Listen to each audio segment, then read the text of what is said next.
Hello tout le monde, j'espère que vous allez bien, c'est JN Technologies et aujourd'hui je teste le Honor 9. Avant de commencer la vidéo, je tiens à remercier Honor Belgique de m'avoir envoyé le Honor 9. Si vous souhaitez les remercier et espérer un concours, je vous invite à liker leur page Facebook, mais aussi de rester jusqu'à la fin de la vidéo car je compte annoncer quelque chose d'énorme.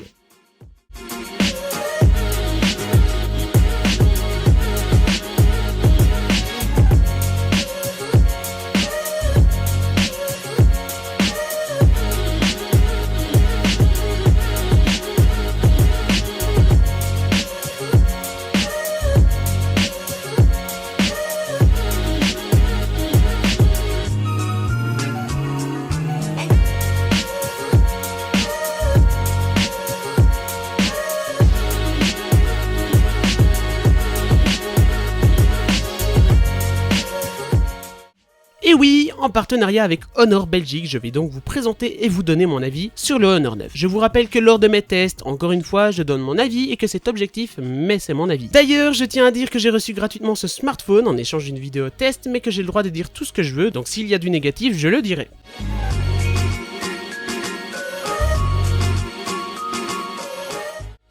Le packaging, comme d'habitude, il est très beau chez Honor. Ce qui m'a étonné, c'est le fait que le smartphone ne soit pas positionné de face, mais qu'il soit mis de côté, une petite attention qui fait plaisir aux malchanceux qui font tomber leur smartphone dès l'ouverture de la boîte. À l'intérieur, rien d'inhabituel. Les papiers de garantie et de démarrage rapide, l'épingle du tiroir SIM, un câble USB type C, et enfin, une coque de protection transparente. Et ça, j'achète! Merci Honor!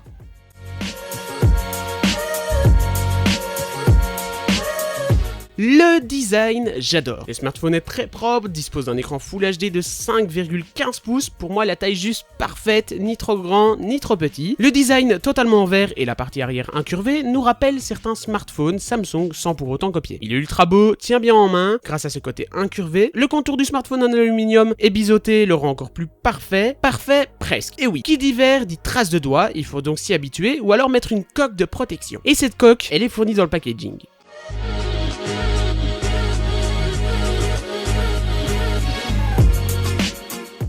L'écran est donc très bon, il est agréable aux yeux, la luminosité maximale est un peu faible, mais pas plus que le Arcos que j'ai présenté mercredi.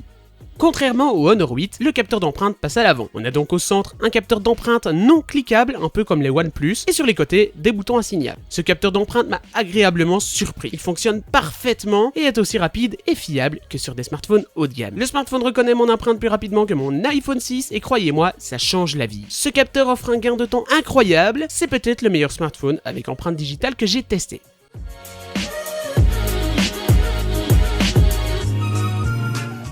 Il est très bien pour un milieu de gamme, il dispose donc d'un processeur Kirin 960, très bon processeur, et il a 4 Go de RAM. On dispose aussi de 64 Go de stockage extensible via microSD. Il faut savoir aussi que le Huawei P10 a exactement les mêmes spécifications. Du coup, on ressent la fluidité, à l'utilisation pas de lag toujours, on a une bonne fluidité, malheureusement il chauffe un peu. Lors des jeux et quand on filme, il devient brûlant, mais bon, je pense qu'il peut y avoir un correctif de sécurité via une mise à jour logicielle.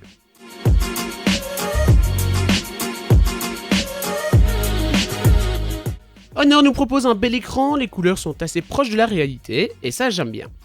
L'appareil tourne donc sous Android 7 avec une petite surcouche Emotion UI. Cette surcouche fait jeune et nous laisse le choix sur tout. On peut modifier les boutons, ajouter des icônes sur toutes les pages, mais aussi d'activer le tiroir d'application. Je trouve dommage de ne pas avoir de double tap pour activer l'écran, mais Honor a ajouté le fait d'avoir des gestes, par exemple pour ouvrir la caméra, on trace un C. Gros point négatif, le fait qu'il y ait pas mal d'applications préinstallées. Je trouve ça dommage et j'ai tout supprimé. Dommage de les mettre car on perd du temps à tout retirer.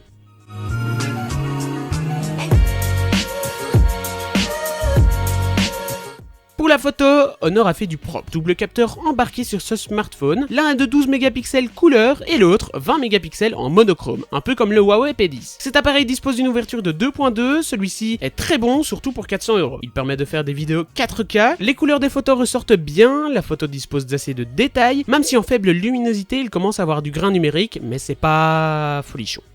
Honor ajoute pas mal de modes photo, on s'y perd un peu mais personnellement j'utilise le plus souvent, c'est le mode portrait et le monochrome, ils sont juste parfaits. L'image monochrome est détaillée et est juste assez contrastée. Il existe pas mal d'options telles que le clonage, panorama selfie, cliché nocturne, light painting, timelapse et ralenti, pas mal de modes amusants. Bref, pour les prix, les photos sont très bonnes. Un mode que j'ai adoré, c'est le mode portrait. Une fois actif, le smartphone reconnaît les visages, ajoute un embellissement automatique que je conseille d'enlever car c'est très moche, et ajoute un zoom x2. Et au final, avec ce mode, la photo dispose d'un super flou d'arrière-plan. Ce double capteur photo dispose d'un zoom x2. Ce n'est pas un zoom optique comme le fait l'iPhone, mais Honor appelle ça le zoom hybride. En gros, lorsqu'on zoome, le téléphone nous fait une photo avec le capteur de 20 mégapixels. L'image dispose donc de plus de détails. Cette photo en 20 mégapixels est donc croppée, recadrée en 12 mégapixels afin d'avoir l'impression d'avoir un zoom x2. L'image 12 mégapixels a donc plus de détails et de couleurs grâce à l'appareil 20 mégapixels. Oui, ça semble chinois ce que je dis, mais la technique n'est pas débile. J'aurais quand même bien aimé un zoom x2 optique, mais bon, pour 400 € le smartphone, on ne peut pas tout avoir.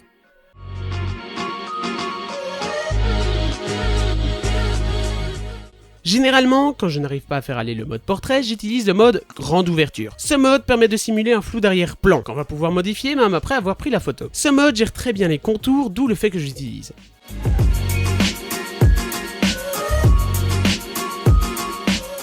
La caméra selfie, elle aussi, est très bonne. 8 mégapixels en Full HD. D'ailleurs, niveau couleur, j'ai l'impression de manquer un petit peu de couleur, mais bon, pour le prix, ça reste normal.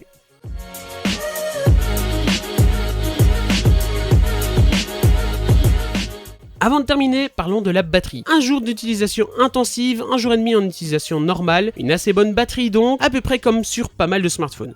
Pour 430 € avec une offre de remboursement de 30 €, donc 400 € le smartphone, si c'est votre budget, je pense que ce smartphone est un bon choix et je vous invite à l'acheter. Ce smartphone est disponible en noir, en bleu et en gris comme je l'ai ici.